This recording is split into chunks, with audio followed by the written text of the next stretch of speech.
congressional candidate, Laura Loomer. And before I greet Laura and let her say hi to y'all, I want to start with this. Never in the history of America, I would say, has it been controversial to speak to someone running for Congress. Just the act of my speaking to Laura Loomer is controversial and makes people raise their censorship alarm. Should I censor this man for speaking to Laura Loomer? But Laura Loomer, I have known for years now, and not only is a good congressional candidate, she might be the best person in Congress in just a few short months. So Laura Loomer, thank you for speaking with us today. Thanks for having me, Andrew. Yeah, it's by the way, it's Laura's birthday too. So happy birthday, Laura. Thank you. Yeah, my birthday's on Thursday, but yeah, my campaign volunteers threw a surprise party for me today, so that was very nice of them. But my birthday is on Thursday. So as wonderful as your birthday is, I'm here to talk to you about a couple of very serious things. First off, the mayor of New York City, he tweeted today not to say that he shut down a school because he had to for social distancing, even though we know that the coronavirus, China's coronavirus, mostly affects the elderly. But he didn't just tweet that he shut down a school. He tweeted specifically that he shut down a Jewish school. And it occurred to me that Jewish voices have been banned off social media and people don't really see it. So as a prominent both Jewish American and person against, the violation of religious liberties, I thought the people of the world deserve to hear what Laura Loomer thinks about the mayor of New York shutting down a Jewish school. Well, it's no surprise coming from Bill de Blasio, who, of course, is a vicious Jew hater. And I've been warning people through my investigative journalism for the last several years about Bill de Blasio and the fact that not only does he associate with Jew haters, but he doesn't have a problem with anti-Semitism. Look, this is a guy who has paraded around with and attended fundraisers with Linda Sarsour, who has called for Jews to not be humanized. Okay, this is a guy who spoke at the Women's March in 2019, even after the Women's March crumbled thanks to my investigation after they were exposed as a front for the Nation of Islam. Okay, so he clearly doesn't have any respect for the Jewish community. And even after being condemned by the mainstream media from people on both the left and the right over the last month for his previous tweets about the Jewish community, threatening to have them arrested while making exceptions for individuals who are practicing Ramadan, he refused to apologize. He just doesn't have any remorse. And, this is the problem. This is what's happening in the Democrat Party now, where condemning anti-Semitism has unfortunately become a partisan issue. You saw this when Ilhan Omar and Rashida Tlaib became members of Congress, and they became more vocal about their hatred of Jews and their hatred of Israel. And the Democrats were forced to draw up an anti-Semitism resolution, and they couldn't do it. They just couldn't pass it. They couldn't get an anti-Semitism resolution passed because they can't seem to agree that anti-Semitism is wrong, and it should be condemned on both sides of the aisle. Yeah, I think that the mayor of New York, for people that think, oh, it's not anti-Semitism, he's not targeting Jews. He definitely is. Yeah, he's specific. Go ahead, Laura. No, he definitely is. And he's been doing it for years. I mean, this isn't just something new. You're just seeing that he has an opportunity now to throw people in jail and to be more aggressive in his treatment towards the Jewish community. But these are feelings that he's had for many years now towards the Jewish community. And as I said, it's been demonstrated through his participation in the Women's March. We're talking about a Women's March that was exposed as a front for the Nation of Islam, okay? And progressive, leftist, Jewish women didn't attend because there was this big expose, which I, of course, was at the forefront of exposing, where these women were told that they couldn't have leadership positions within the Women's March because they were Jewish. This is literally how Linda Sarsour, Tamika Mallory, and Carmen Perez were treating Jewish women who wanted to participate. They said that because they were Jewish and because in their own mind, Israeli people oppress Palestinians. Okay, this was Linda Sarsour's argument, that these Jewish women shouldn't have a voice or be represented in the Women's March. Okay, and Bill de Blasio, even though there was an international condemnation of the Women's March and Sarsour and their activities and their hatred towards Jews, Bill de Blasio still made an effort to speak on stage at the Women's March in New York City, which of course was destroyed when I hopped on stage and I took the microphone from the organizer, telling them, the Women's March hates Jews. And I remember I actually confronted Bill de Blasio while he was walking down the street at the Women's March, and I called him a Jew hater and asked him why he hated Jews. I asked AOC the same question when she walked by me, because she also participated in this Women's March, and they have no answers. They have no answers. Yeah, I find it very striking, and someone nailed it in the comments as well. Somebody said, "Why is Judaism relevant or needed for his tweet?" There are lots of people congregating on the beaches inside of New York City's jurisdiction.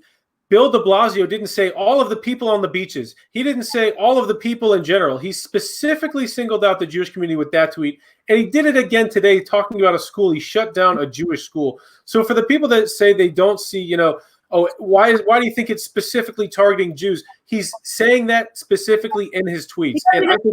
He's a Jew hater, and people need to become more comfortable saying that. People need to be more comfortable calling Jew haters out when they see Jew hatred. And this is a problem that we're seeing in our society. And, according to recent FBI statistics, hate crimes against Jewish people have skyrocketed over the last year. Okay, we have jihadists who are literally serving in Congress, who refuse to condemn Hamas, who openly promote BDS, which of course calls for the absolute destruction of Israel. Unfortunately, within the Democrat Party, Jew hatred and hatred for Israel and just hatred for Jews in general has become completely normalized and accepted. And I don't know why. These members of Congress, people like Ilhan Omar and Rashida Tlaib, who have open associations with terror-tied individuals, many of whom are open Holocaust deniers, many of whom have belong to Holocaust denier Facebook pages, many of whom have called for the destruction of Israel. This has been normalized. And because nobody made an effort to remove these women for Congress, other politicians across the nation have become emboldened to also be vicious anti-Semites. And that's what happens when you are silent, when you're silent, when injustices like this are taking place. And then for those of us who didn't stay silent, people like me, right? I carried out investigations exposing these people, right? I shut down the Women's March. I exposed Ilhan Omar. I confronted Bill de Blasio. But they silence people who are at the forefront of exposing these people who wish to carry out harm against not only Jews, but Christians as well. These people have a lot of hatred for just the Judeo-Christian principles on which this country was founded upon. It's not just Jews, but as history shows us, Jews are often the first targets in society for whatever reason. And I have to say, I find it extremely telling that the ADL, which claims to represent Jewish people, to be the voice of Jewish people, you don't hear them calling out so loudly what Bill de Blasio is doing. The ADL says that they represent Jews in America, that they represent the voice of standing up for Jews. But I don't hear the ADL standing up for the Jews that just had their school shut down in New York City. What do you think of the ADL and the SPLC for that matter, Laura? The ADL is a hate group as far as I'm concerned. The SPLC is a hate group as far as I'm concerned. Okay, look, you're talking about the ADL, a so-called Jewish organization, which is run by a guy named Jonathan Greenblatt. Jonathan Greenblatt is the head of an organization called the Anti-Defamation League. Okay, but all the ADL does is, their purpose is to defame other people. For crying out loud, I would say that I'm probably the most effective. I'm now a congressional candidate, but prior to running for Congress, I was probably the most prominent and most effective Jewish activist in the world. I mean, when you look at my investigations and what I was able to accomplish, I would make the argument that I was, and still am, a very prominent voice for the Jewish community. But I was the most one of the most high-profile Jewish activists in the world, and I was calling out anti-Semites. I was carrying out investigations, exposing Ilhan Omar, exposing Linda Sarsour, exposing Rashida Tlaib, and I even once sent information to the ADL about my investigations. And what did the ADL do? They decided to condemn me. The ADL actually publicly condemned me and said that I was an anti-Muslim, anti-immigrant bigot. And where has the ADL been throughout all of this anti-Semitism that I've been subjected to, and the silencing and the deplatforming that I've been subjected to? That's a great point right there. I want to stop on Islamic relations. CARE. Okay, they literally admitted to the Wall Street Journal that they lobbied to ban me, to get me shut down, because I exposed Ilhan Omar, who of course is an anti-Semite. But CARE has put a lot of resources into her campaign. They gave her money. They endorsed her. The same with Rashida Tlaib. And even on the ADL's website, they have a section dedicated to how CARE is Hamas. And so somehow I'm a hater and I'm anti-Muslim for saying things that are also on the ADL website. But where are they to condemn these people? Where are they to condemn the fact that a terrorist organization privately lobbied one of the largest social media companies in the world to shut down a Jewish activist who was exposing anti-Semitism? So I think that's a great point. And I also want to make the point, because you're saying they're calling you a bigot. You're about to be, you're on the precipice of being in the halls of Congress. Very soon, it's likely, in my opinion, you'll be a congresswoman. Do you think it's appropriate for any governor, any mayor to shut down any religious school in America on the pretense of this coronavirus? Do you think that people should have their religious liberty and keep their schools open? Or do you think it's fair to shut down any school, a Christian school, a Muslim school, a Jewish school? Do you think any religious school should be shut down because of this virus? What do you think? No, I don't think any religious freedom should be infringed upon. And what we're seeing right now is the coronavirus has given these power-hungry Democrat politicians and elected officials an adrenaline rush and an absolute high. And they seem to be getting a lot of pleasure from stripping people of their rights and enacting these tyrannical restrictions and lockdowns. And people are suffering, people are starving, people are going broke, businesses are failing. But these elected officials in the Democrat Party don't really seem to care, because they're still getting paid. And you can see that. You can see their ignorance and their disdain for the American people through their proposal of this HEROES Act, right? And the fact that they call it the HEROES Act as if they think that they're doing, such great things for our country. These people are so full of themselves. They really think that they're heroes. They think that they're heroes for proposing a $3 trillion stimulus package that is full of line items like giving stimulus checks to illegal aliens, having a virtual Congress so that these lazy ass members of Congress can just work from home all day, and then they can appoint. This is another thing that's mentioned in this stimulus package by these Democrats, is they want to appoint proxy voters. They want to appoint proxy voters so that one person in Congress could potentially vote for all members of Congress within a party, to push through legislation. They want to work from home while getting paid, while Americans are stuck inside their homes going broke. They want to nationalize mail-in ballots so that the entire country has to mail in their ballots to participate in the election process. They want to ban voter ID. These are all things that they have slipped into these packages. And what I don't understand is how are all of these efforts, which really just seem like a Democrat attempt to steal and sabotage and interfere in the presidential election so that they can yet again try to get President Trump out of office. How are those efforts, like giving illegal aliens stimulus checks, going to help the millions of Americans who have now lost their jobs and the millions of Americans who are now unemployed? Now, so you touched on something that I don't think I've ever heard anybody ask you about. When they put through these packages in Congress, they want billions of dollars for companies like Boeing, rich Fortune 500 companies that should have their own piggy bank of billions of dollars if they weren't buying back their own stock.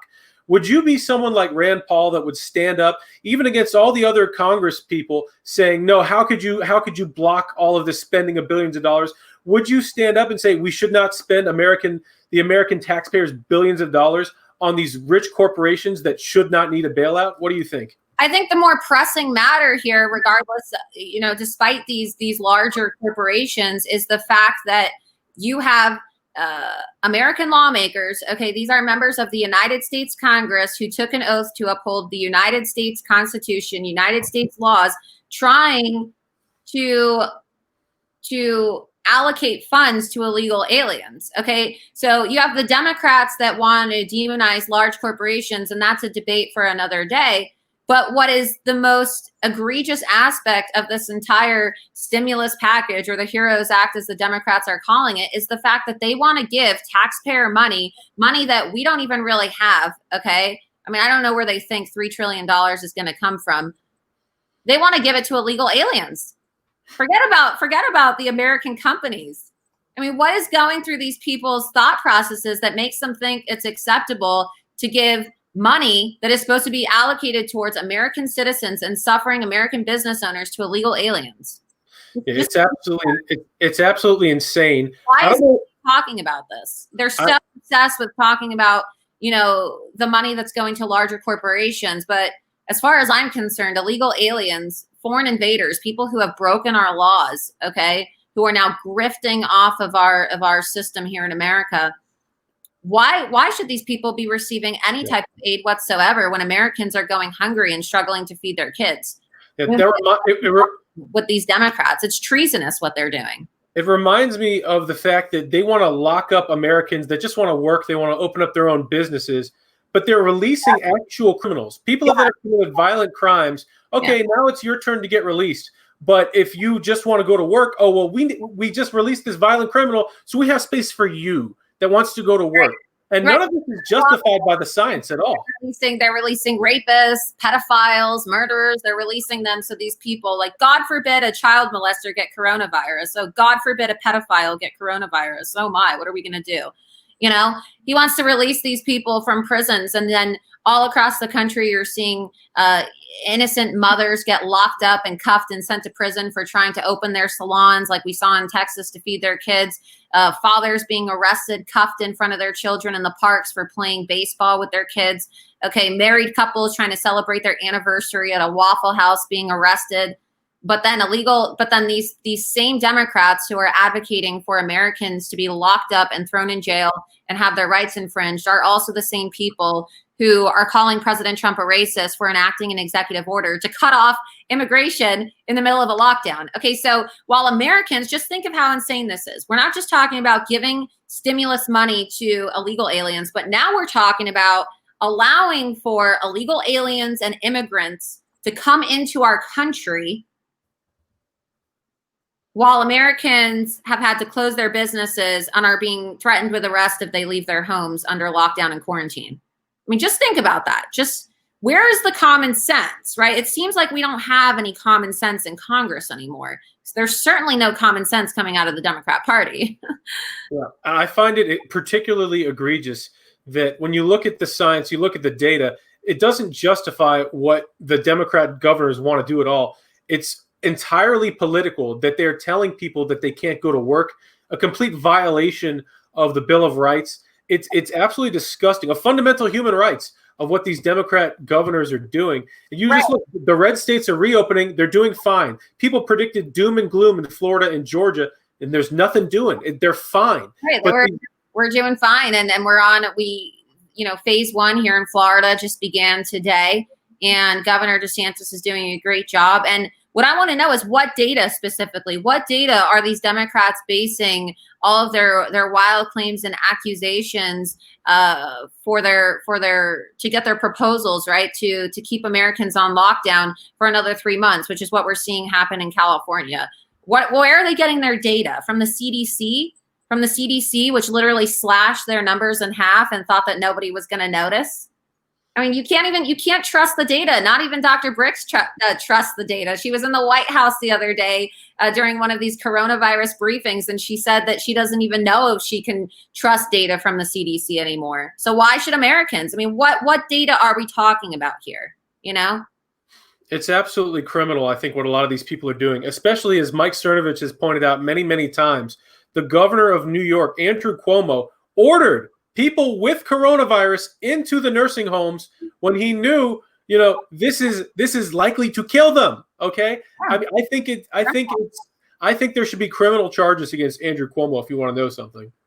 Yeah, I agree. I mean, if they're trying to propose criminal charges for individuals who know that they have coronavirus and they refuse to go into quarantine, I mean, we already saw that there were instances like that. There was an individual who got on a plane from New York and actually had coronavirus while he was on the plane, and it caused this whole fiasco because he landed here in Palm Beach, where I'm running for Congress, and there was an investigation, and even the sheriff's department had said that.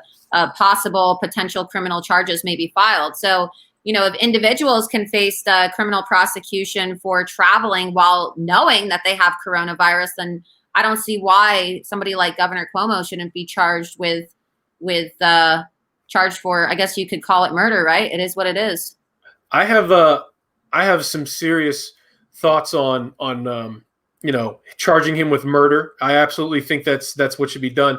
But I also was thinking about you while you were talking. You're in a district that has a Democrat congresswoman right now. But I think everything going on between them locking down the state of Florida, a total panic that is not deserved at all. And then you have Democrats like Bill de Blasio shutting down Jewish schools. Do you think some of the constituency that voted for your soon-to-be Democratic opponent, do you think are there people coming to you and saying, I've been voting Democrat all these years, but I finally see like these aren't my people anymore? Are you getting stories like that? Absolutely. And, there was a video from prior to coronavirus at one of my petition drives. There was a married couple. They've been a Democrat for over 50 years.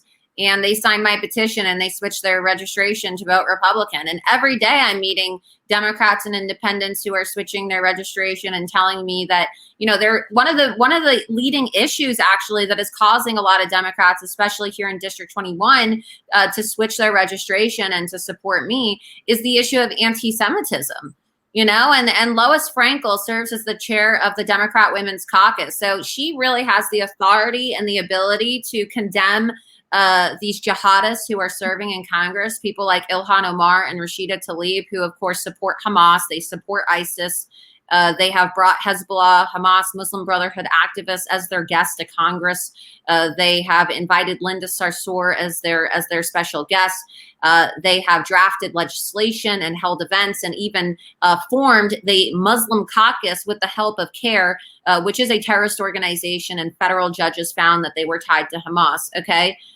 She has not condemned them, and she has the duty and the authority to do so. And instead of condemning these women for their vicious Jew hatred, what Lois Frankel has decided to do is actually mentor them.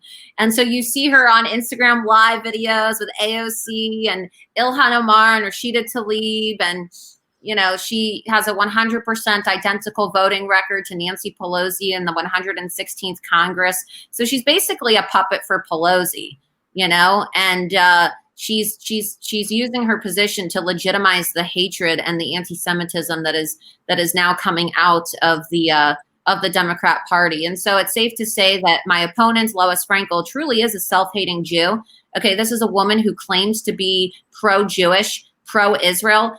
Yet when I was on the ground in Israel as an investigative journalist and Lois Frankel was a member of Congress nearly 2 years ago, 4 days ago, May 14th, the 2-year anniversary of the U.S. Embassy being moved to Jerusalem, I was there. Okay, I was there as an investigative journalist reporting, and not a single member of Congress from the Democrat Party decided to show up. So I don't really know how this woman can say that she's such a proud Jew and that she's pro-Israel when she has engaged in making support of Israel and the condemnation of anti-Semitism a partisan issue. Right. And with regards to de Blasio, his actions of sending police to Hasidic neighborhoods to crash Jewish funerals and to shut down schools. I mean, honestly, if we were living in Nazi Germany or the time of Nazi Germany, Bill de Blasio is the kind of guy that would have snitched on Anne Frank. This is the thing that I want people to see nationwide as well. Everybody has compared Donald Trump, everybody on the left has compared Donald Trump to Hitler for 4 years at this point. Donald Trump has a Jewish daughter, a Jewish son-in-law, and you have Democrats like the mayor of New York City bragging in a tweet that he shut down a Jewish school. He didn't say, I shut down a school. He said, I shut down a yeshiva. He's telling people, yeah, I'm going after Jews, everybody. You like that?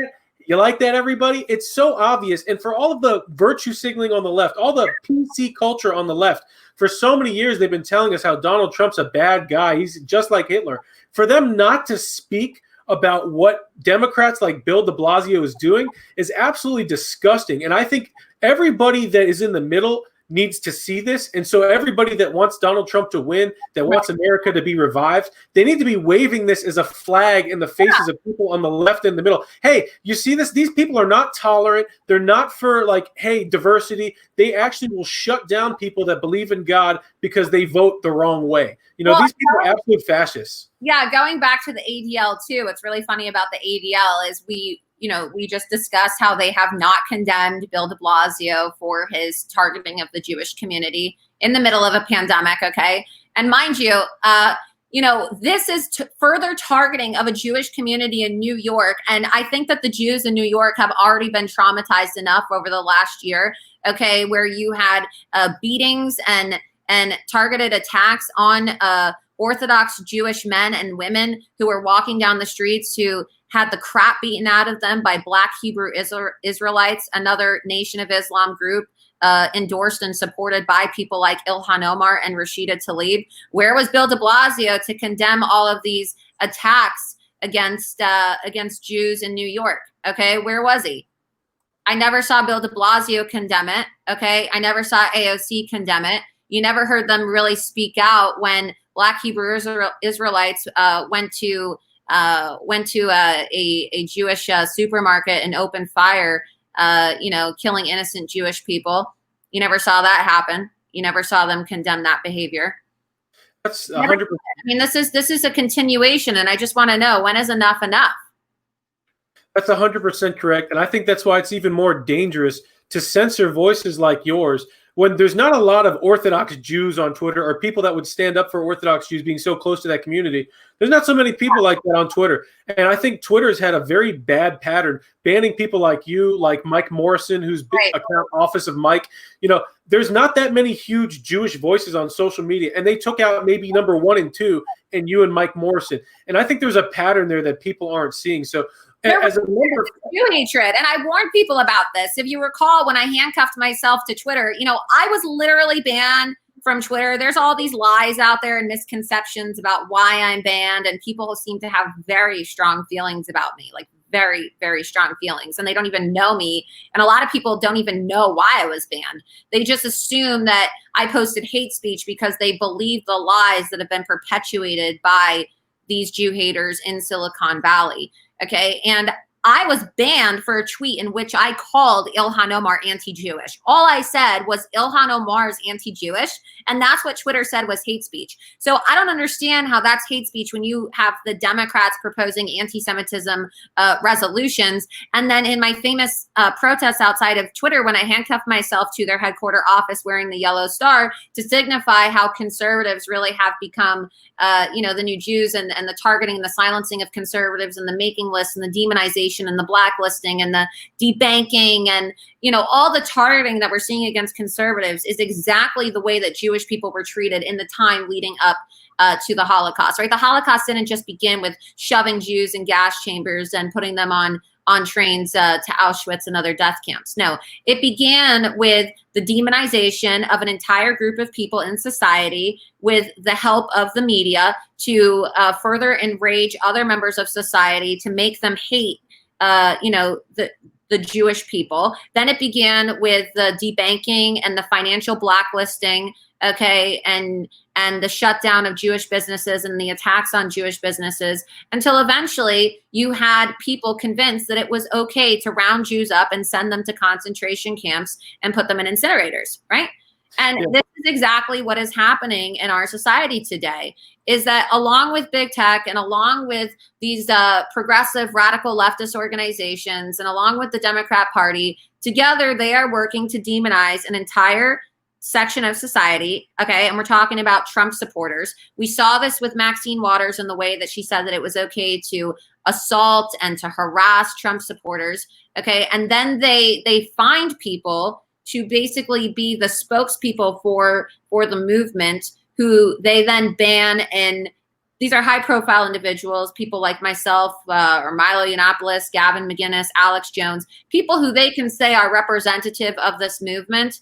Okay, and then what they do is they label them dangerous individuals, which is what they did to me, and then they incite violence. They incite violence to try to normalize this hatred and I guess this absolute intolerance towards people. And you're right, it is not a coincidence that this is happening disproportionately to Jews as well. I've been kicked off. You've seen the way that Pamela Geller has also been censored. Mike Morrison.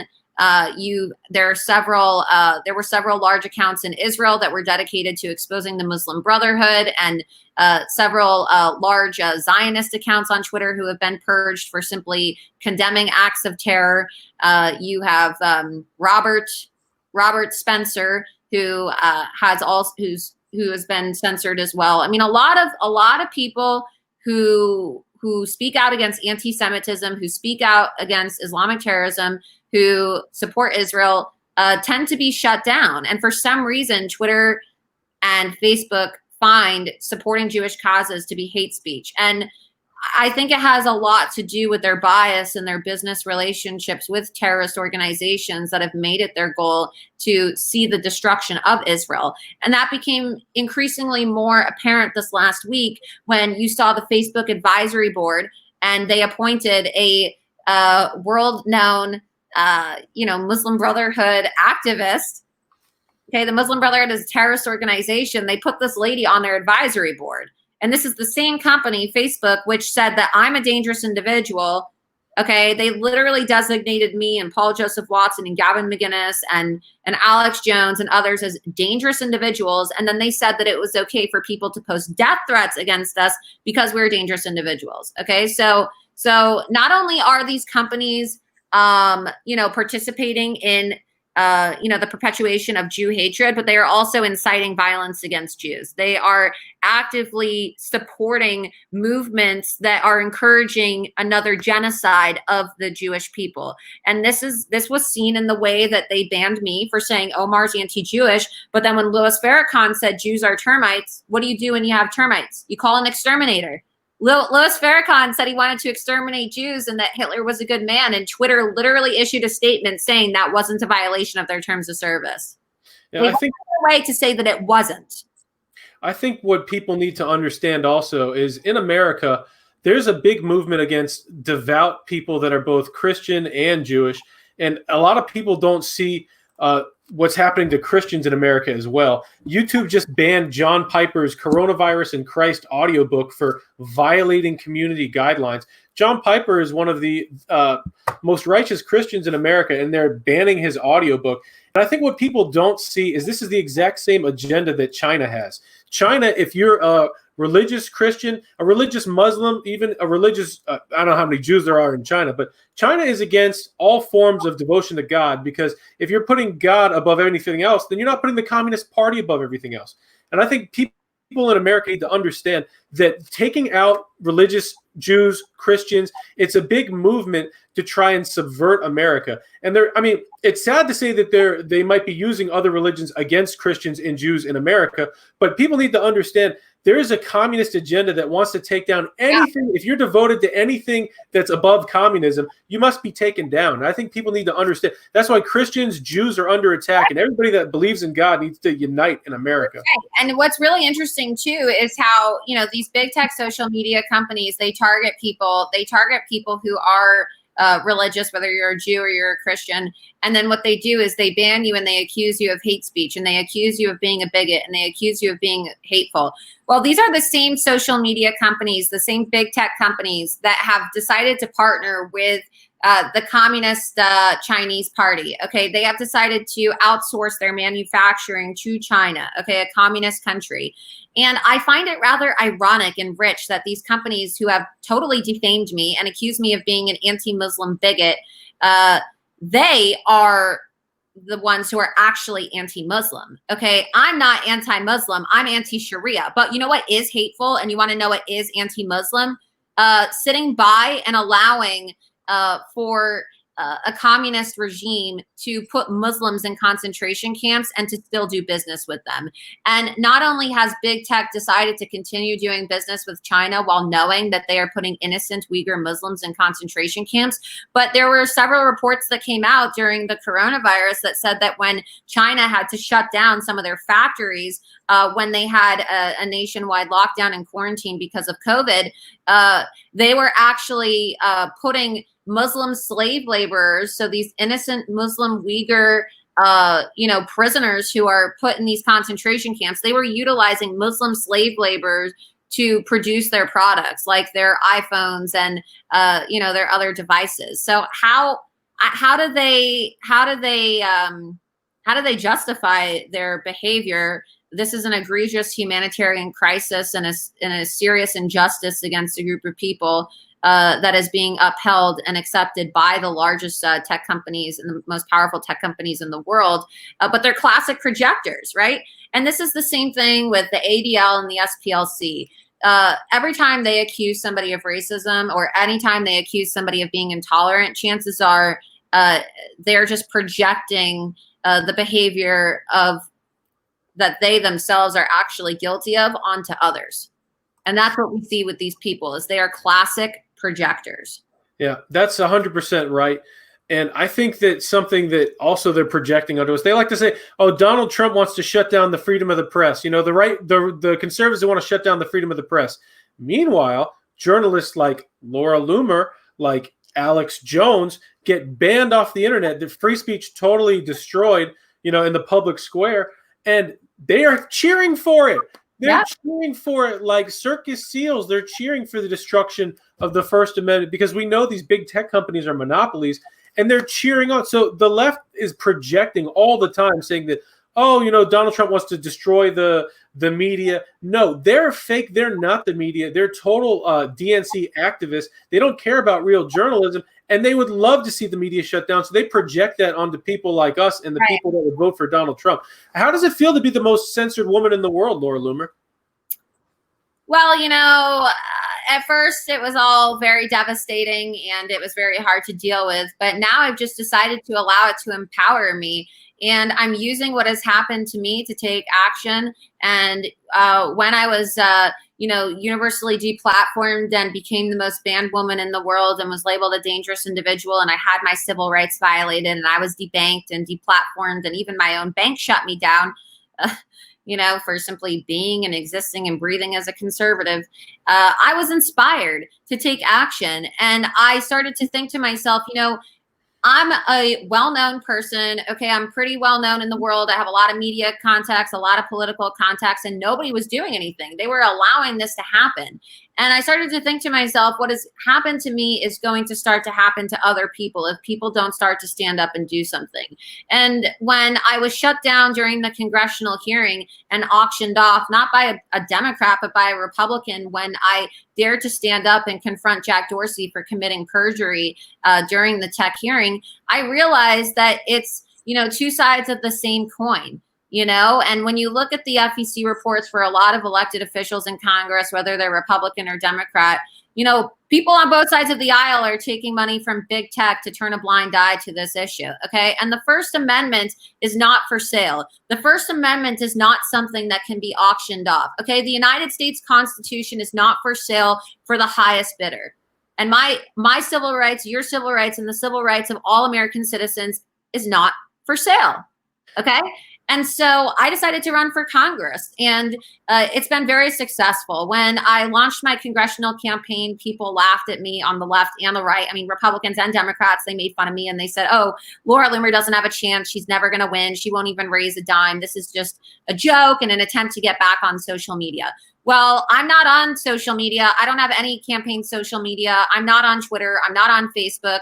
And I definitely raised more than a dime because for the last 3 fundraising quarters in a row, I've been breaking fundraising records, and I've actually out fundraised all 7 of my GOP primary opponents combined, including the 4-term sitting Democrat incumbent, Lois Frankel. So I would say I'm doing a pretty good job, and I'm here to prove to people that it's the American people who are going to decide who the winner who the election winners and losers are, not big tech.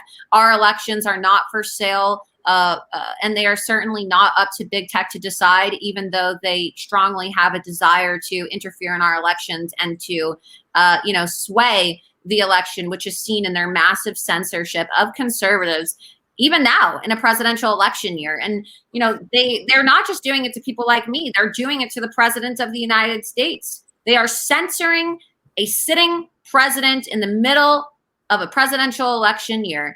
And 2 days ago, President Trump tweeted about tech censorship, and he retweeted a video that had Michelle Malkin in it talking about tech censorship, and Twitter actually deleted the video that he tweeted. So from the very beginning, I've said, and like I said, I was inspired to run for Congress for the same reason. Big tech censorship, big tech tyranny is the most important campaign issue in the world right now. When you think about it, the reason why everybody is suffering right now, and the reason why over 3 billion people in the world, nearly half the world's population, is in some form of quarantine or lockdown right now, it's because of censorship. It's because the World Health Organization colluded with China, and they helped suppress and hide and censor important life-saving information that could have prevented the spread of this global pandemic. And thanks to China and big tech, right? What did they do when whistleblower doctors were brave enough to get online and to try to warn the world about this pandemic? They arrested them, they jailed them, and now some of those whistleblower doctors have actually ended up dead. And I want to know, did they die from coronavirus? Were they murdered by the Chinese Communist Party? All right. There were people who were trying to be brave, people who were trying to use their voice to speak up and warn the world about this virus. And they were silenced. And they were silenced by big tech, and they were silenced by the Chinese Communist Party, who is in bed with big tech. I think those statements are a great example of why you'll be one of the strongest champions for free speech, one of the strongest champions for truth, and one of the strongest champions for Donald Trump in Congress, should you be elected. And I think you will be. And I think that's part of why Donald Trump has been retweeting it. I think Donald Trump has been retweeting Laura Loomer content because he knows you'd be one of the strongest champions for truth, for freedom, and for Donald Trump in Congress. Can you tell us a bit about, how you felt when Donald Trump was retweeting your campaign for Congress? Yeah, well, it wasn't my campaign, given that, we don't even have campaign social media, but he did retweet twice now, 2 tweets in support of my candidacy. So it's great, because, Donald Trump is arguably the most popular Twitter user in the world. And I'm the most banned woman in the world. And here I am. They think these big tech companies thought that they could silence me, and they thought that they could kill me off forever. But I have the most powerful man in the world retweeting in support of my candidacy on a site that I don't even have access to. So it's really symbolic. It's really symbolic of the movement that I have created. And it's really symbolic of what my campaign represents, because this is a movement. Okay. This is a movement. And today is May 18th, and the primary here in Florida is August 18th. So 3 months from today, you'll see I am going to win my congressional primary. And then on August 18th, when I win my congressional primary, okay, I'm going to go on to win the general election in November as well. And what's really interesting about District 21 here in Florida is it's President Trump's district. He recently became a new resident with Mrs. Trump. And so President Trump will be voting for me on Election Day, and I'll be voting for President Trump. And when I win my race, and I am definitely going to win my race, despite what the haters have to say, I'm going to be President Trump's Congresswoman. That's awesome. And I've heard that you're doing well in the polls, and so congratulations on that. I'm pulling ahead of the Democrat incumbent, but of course the mainstream media doesn't want to talk about it. There's been a total media blackout on my campaign because they don't want to talk about the fact that the most banned woman in the world is running a successful congressional campaign without any social media. And so I'm not on Facebook and Twitter. I'm not on Instagram. My campaign is also banned from PayPal, so we can't raise money on PayPal, yet I'm still outraising all of my opponents combined. But I am on Parler, and I would really encourage other people who are being censored and people who are tired of tech tyranny to walk away. Walk away from these sites that don't respect you, that don't respect your privacy, that don't respect your data, that want you to self-censor and want to silence you for simply expressing your peaceful political speech. Quit your big tech addiction before it quits you. Get on Parler, get on Gab, get on other sites, and take back your power and take back your voice. Because I find it to be extremely disturbing that Americans, and we're talking about people who are in very powerful positions in the media and even elected members of Congress and other elected officials in our country, they are practicing self-censorship in America to appease the tech tyrants so that their accounts don't get banned. Yeah, I'm one of those people. I totally didn't want you to talk about a couple of subjects coming on here. I'm like, oh no, they're gonna nuke me. But you got to speak the truth. You gotta say it like it is. And honestly, you're an American hero, and I hope people see that. Yeah. I will say, if you were losing in your race, the media would be all over it. They would love to talk about it if Laura Loomer was losing. Exactly. But Laura Loomer is winning. They're not going to say anything because Laura Loomer is winning. They don't want people to know. They don't want you in Congress. And so they're being very quiet about your campaign, Laura.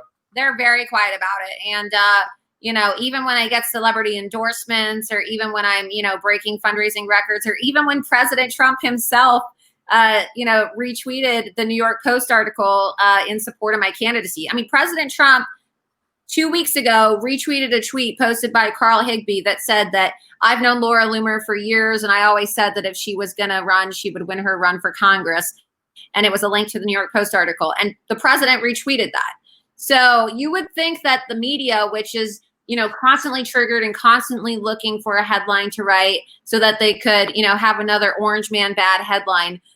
They ignored it. They don't even want to talk about it. They don't even want to give my race any air because they are so terrified of the fact that, one, I'm winning, and two, they know deep down inside that I am going to win. And it really scares them because, well, I made a career as an investigative journalist, confronting and exposing the most radical leftists, the most corrupt media officials, the most corrupt leftist politicians in our country. And they know, Andrew, they know what's coming. Well, I have to say on that note, and I don't want to take this in this direction, but I have to. People just put out a big compilation on Twitter showing a lot of Republicans that people believed in, Trey Gowdy, Mitch McConnell, people that a lot of people think that these people support President Trump, support the rejuvenation of America. But you saw that these people were totally just disingenuous throughout the whole Russiagate hoax, supporting the corrupt FBI, supporting the deep state, supporting the corruption in Washington. And I have to ask, have any of these so-called Republicans, these so-called defenders of liberty and freedom, have they been giving you any support from the RNC? Because I have to say, you're one of the most promising candidates to be coming into Congress. You have a campaign and a voice that would stand out in America, that would be a star in the Republican Party. Has the Republican Party done anything to support you, Laura? No. In fact, there was an article that was written about this by Bob Barr, who's a former U.S. congressman and an attorney. And he wrote an article about this the other day that was featured in Town Hall, talking about how, isn't it odd how Laura Loomer, is a national, well, really international figure, and she's very well known, and she's running this incredible campaign, is out fundraising, breaking fundraising records. I've definitely met all of the benchmarks to be a young gun and to be on the NRCC list. And he pointed out the elephant in the room is like, why isn't anyone talking about Laura Loomer's candidacy? Why is Laura Loomer not on the young gun list? And so people are definitely starting to notice, and people realize that it has nothing to do with me, but it's clearly, something else that's going on. Because even in the first quarter, as a first-time candidate in my first 3 months of running, I met all the benchmarks. I raised a ton of money. Okay, I outperformed and really blew people away because people had really low expectations for what I could accomplish. And I'm raising more money than some incumbent Republicans right now. When you look at my fundraising reports, I'm raising more money than a lot of current elected officials. Yet they haven't decided to give my campaign any mainstream media attention. And no, I haven't received any support. I've said for years that the real fight in America is now in the Republican primaries, because the left isn't giving you anything worth voting for. But on the right, you might have a real choice in the primary between someone like Laura Loomer, an America First conservative, someone that cares about America, and someone that is part of the establishment, someone that just wants to get a career job, someone that doesn't really care about people, they care about themselves. So the real choice in America is in the primaries, and people aren't paying attention. It's all about the primaries, especially in the Republican Party. If you don't support people like Laura Loomer, you get people like Christopher Wray running the FBI. You get people like, and I know that President Trump appointed him, but I'm saying when we don't pay attention to all of the specifics in politics, you get people like Trey Gowdy in Congress. You get people like Mitch McConnell that they always, I stand for conservatism. I stand for the right. But in the end, they are selling out Americans for whatever their agenda is. Laura Loomer is no sellout. Laura Loomer is an independent. And I think people watching this not only should contribute to your campaign, they should share the stream, get the word out. The real fight in the primaries, I mean, the real fight is the primaries. It's right now, and people need to vote for people like you. Yeah, no, I appreciate it, and I'm really confident that I'm going to win my primary. I'm the front runner in this race, but to go back to what you said, we need more fighters. We need more people who are not afraid of the mainstream media and not afraid of the radical left. And unfortunately, we have a lot of people in Congress on the right in the Republican Party right now who are too afraid of optics. You know, they're scared about what CNN is going to say about them. They're scared about having a hit piece written about them in the Daily Beast. But guess what? I've already been canceled, you know, and you can't cancel me twice. So I'm not really concerned about hit pieces. I'm not really concerned about what the radical left wants to say about me, because they've already done, you know, the worst things that they could ever do to me. They destroyed my business. Okay. They deplatformed me. They took away my income. They incited violence against my life. They spread lies about me. They defamed me. You know, I mean, what else is there to really do? And they thought that they could kill me, and they thought that they could silence me, but I'm coming back stronger than ever before. And like I just said, you can't cancel me twice. And we just need more people who are not going to be scared to fight back, and people who are going to stand and lead with principles and integrity, and not be worried about what the Democrats have to say or think about them. Because I've got news for you. It doesn't matter how much you work to appease these people, how much you work to get on their good side, or, you know, how you phrase what you want to say. These people are always going to hate you simply because you exist as a Republican. And if you support President Trump, they view you as an enemy. I mean, look at how vicious and how partisan our Congress has become. Look at what the Democrats are doing. Okay, we just discussed they hate President Trump more than they love America, and they are demonstrating that through their actions of trying to give stimulus aid to illegal aliens, and they are doing that through all of the efforts and measures they're taking to sabotage President Trump. We saw it through Obamagate, okay, and we see it in the way that they continue to stand with the enemies of America instead of the American people, because they view it as a way to own President Trump, or to get back at President Trump, or attack his policies. I mean, it's insane. It's insane what we're watching, and it seems that there are a lot of very spineless people. There are a lot of spineless people on our side who just don't want to fight back, and for some reason, they just don't want to stand up to this insanity in Congress. But enough is enough, okay? This is no longer a fight between Republicans and Democrats, or the right versus the left. No, it's a fight between good and evil, and life or death at this point in time, and right and wrong. It's really what it is. And we are witnessing the absolute destruction of our country. And, you know, we're hanging by a thread. We're hanging by a thread thanks to these treasonous Democrats who they hate President Trump more than they love America, and they are willing to destroy this country if it means getting rid of President Trump. I was as you were talking, I'm just watching you, and I'm thinking, you know, you're a young woman, you're an absolute superstar as a journalist. You're now running for Congress, you know, barely over the legal age to run, and it looks like you're going to win. If you were on the left, you check every box that they want for their heroes. You'd be an absolute hero on the left, yeah. And yet instead they demonize you. They say the worst things about you in the world, and all you would have to do to be insanely popular with these people is just support their communism. But because you stand up to America, I mean, could you imagine if I was a Democrat and I was being treated like the way I am by these big tech companies? I'd be on the cover of Time magazine. They'd be writing books about me. They'd be making movies about me. I'd have a Netflix documentary. But because I'm a conservative, right, I guess my voice doesn't matter to them. Because I'm a conservative, you know, they turn a blind eye when multi-billion-dollar companies partnered with terrorist organizations to incite violence against my life.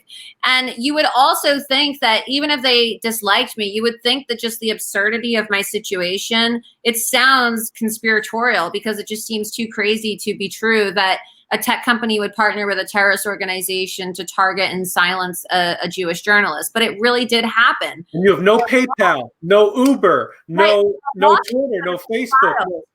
There are lawsuits that have been filed. And that's another thing, is that my lawsuits are actually progressing. And I've, had a lot of success with these lawsuits. My lawsuit forced Facebook to admit that they're a publisher. My antitrust case, which was filed almost a year and a half ago, is now going to be heard in the DC Circuit Court of Appeals.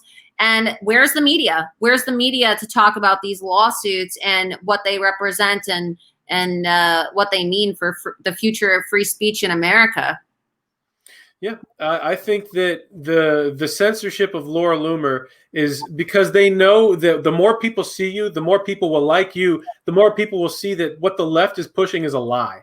And so I think more people need to be brave like Laura Loomer, and you can be brave just by talking about her and sharing this stream, sharing what Laura has to say in her own words, instead of relying on secondhand slander that's not truth at all. That's just a bunch of lies. Laura Loomer, thank you so much for being on with me today. Happy birthday. And I was thinking, because it's your birthday, I want to send you the Zohar. The Zohar is actually free right now. I can send you a full set of it. So I got to pay the shipping, but I want to send you a full set of the Zohar for your birthday, Laura. Well, thank you. Yeah, my birthday's on Thursday. I'll be 27, which means that when I win, I'll also be the youngest woman ever elected to the United States Congress, which is very exciting. Especially because the Democrats like to claim that is a title held by AOC, but I'm actually 4 years younger than her. So I'll be the youngest woman ever elected when I win in November. And if you're interested in supporting my campaign, you can go to lauraloomerforcongress.com, and that's where you can make a donation. That's where you can sign up to volunteer, send me emails, or just get in touch with me. I'd love to hear from you. I think everybody, if you're watching this, you've been sitting through for an hour, listening to Laura Loomer spit fire, you should definitely contribute to her campaign. And I want to leave on this. Okay, Laura Loomer in the halls of Congress walks up and sees Alexandria Ocasio-Cortez. Let's everybody visualize this. What does Laura Loomer say to AOC running into her in the halls of Congress? I don't know, Andrew, but I'll tell you one thing's for sure. We're going to make C-SPAN great again. We're going to make C-SPAN great again. Yeah, Laura Loomer and AOC on opposing sides of the aisle on television.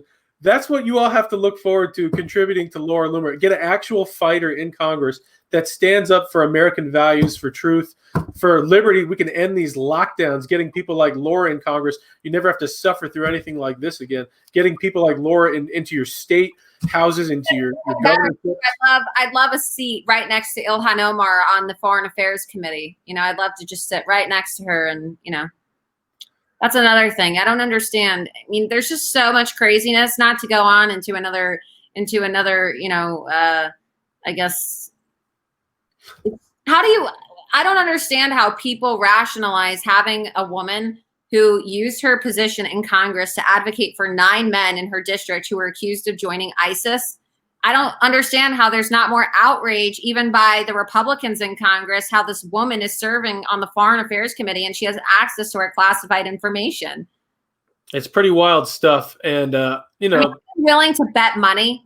I am honestly willing to bet money on the fact that she has probably leaked our classified information to foreign enemies. I'm just putting that out there. I have no doubt that that's true. I mean, you also think about like Debbie Wasserman Schultz had a literal Pakistani spy ring installing software in Congress, basically. So, it's just the American Congress is a farce at this point. And the only way it's going to turn itself around is if we get like actual fighters and champions for America like Laura Loomer. That is true. That is true. So let's make it happen. Go to lauraloomerforcongress.com and sign up and make a donation today. Thank you, Laura. And if you enjoyed this stream, check out my website, theandrewmeyer.com. I have a book that, if you haven't read it, you will love it. It's called Don't Tase Me, Bro. Real questions, fake news, and my life as a meme. Telling the story not only of when the mainstream media lied about me, but about the real media in America. My journey, it's an amazing story. It's a page turner written like Harry Potter, but it also leads you to the conclusion of what's going on in the media. And there's even a story in there about Laura Loomer doing real journalism and stopping the steal of the Florida election in 2018. So thank you again for that also, Laura. Yeah, send me a copy. I want to read it. I got to send that to you. And thank you all for tuning in. Check out my website, theandrewmeyer.com. Go get the book.